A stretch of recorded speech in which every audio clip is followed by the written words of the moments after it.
انګار صاحب خدا سے غزال وویل چې مو ته اوس خپل خوان هنر کوي.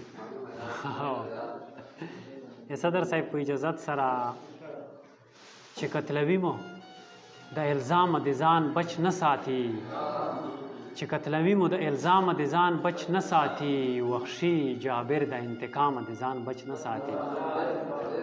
او یو دوه درې شعر نه غزل نه دوه درې شعر وړاندې کوم چې ډېرو مودو په انتظار یم ورته چې زما خواله به راځي و که نه، ډېرو مودو په انتظار یم ورته چې زما خواله به راځي و که نه، پخوا د اور غوندې لمبه یې کړله چې اوس به خلک سوځوي و که نه، پخوا د اور غوندې لمبه یې کړله چې اوس به خلک سوځوي و که نه.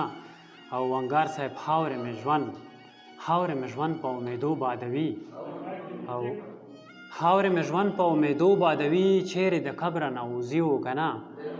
او غزل مطلع دو چې زوړ غزال د شاید دربېدلی وي ځینې ملګری، دستا حسن آثری د زوروي مې، دستا حسن آثری د زوروي مې، مقناطیس ته لکه خاوره کنج کوي مې.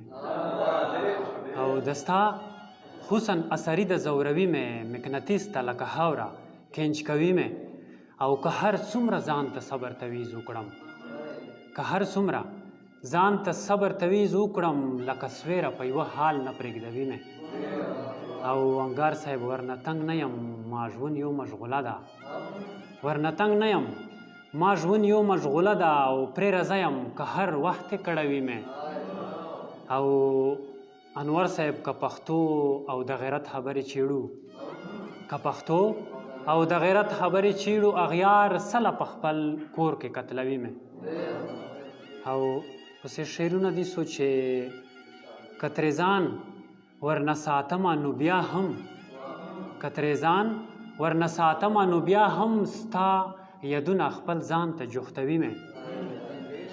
او کنې کومه یوه ګناه په موږ کې نشته، کنې کومه یوه ګناه په موږ کې نشته، ستا دعا دي د غضبه بچوي مې. او آخري شعر دا چې او څه پروا ثنا خټک به دنیا غم کړه، څه پروا ثنا خټک به دنیا غم کړه، او ستا ادنا غم زورور د ژړوي مې. والسلام علیکم.